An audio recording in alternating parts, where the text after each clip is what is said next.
Alright, y'all. I feel like the thing in the front of my head is just getting bigger.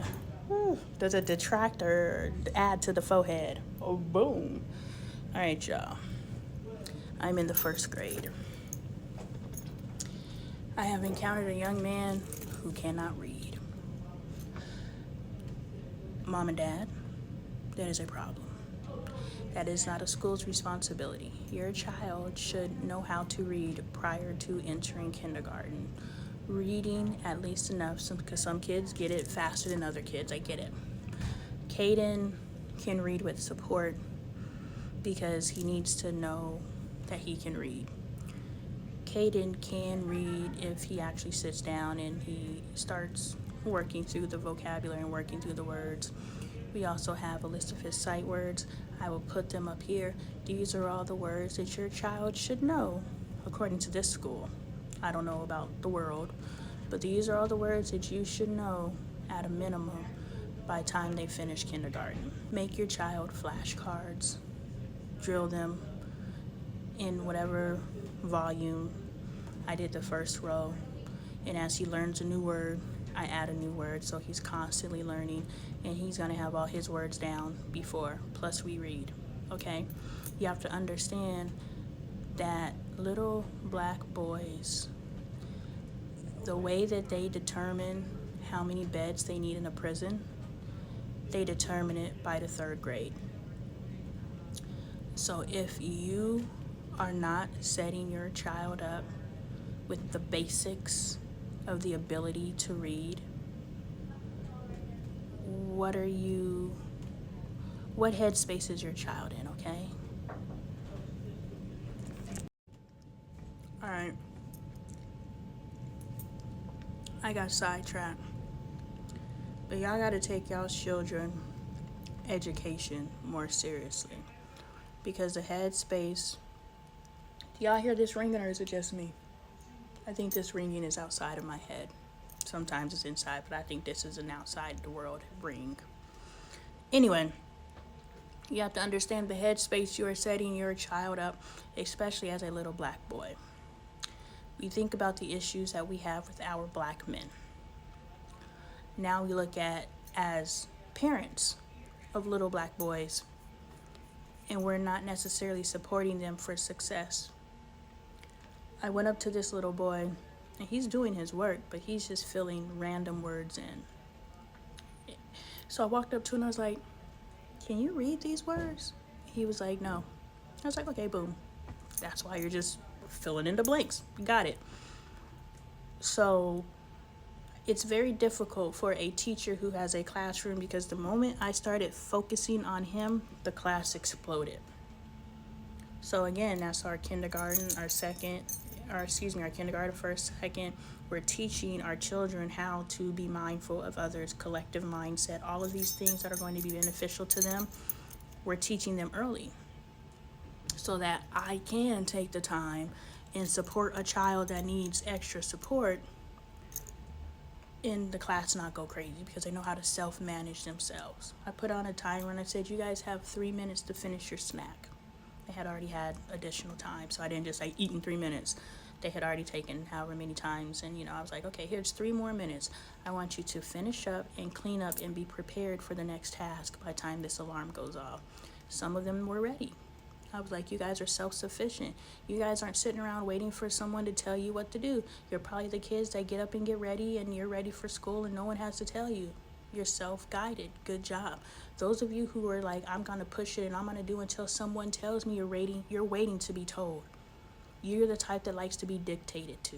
That is the life you're setting yourself up for. So don't sit here and tell me you don't like to be dictated to, but then you wait until you're told to do something, even as an adult. Hey, babe, can you handle this? Hey, babe, can you handle this? Hey, babe, can you handle this? Hey, babe. Like, dude, why the heck? And then you handle it. You were probably the kid who waited until you were told to do something as a child. Let's keep it G, because once you're honest with yourself, you can rectify. But anyway, I'm supporting this young man. I had him pick a book for reading centers, and he surprised himself. He was like, I actually know a lot more words than I thought I did. I was like, already? Like, let's go. It's basic confidence skills. It's not even teaching him how to read. It's teaching him confidence in his ability to teach himself to do whatever he wants to do. Teaching him basic decoding skills. Mom and dads, have patience with your children. This is one thing, patience. That's one thing that I've had issues with teaching my kids. I'm like, you just read the word. Like, I was her. My bad. Have patience with your kids. It's a celebration. Yes, they're going to read the same word and forget as soon as they read it because it clicked in and then it didn't. When you're on the job, once somebody trains you the first time, do you know it perfectly the first time you execute it? Do you get it one time and then you're forgetting? You're standing there in front of a client like, yeah, your kid too. And then we're so hard on ourselves as adults because we forget, because our parents were so hard on us as children because we forgot. Do you understand? So I have a young man in the 1st grade who I now have to go home.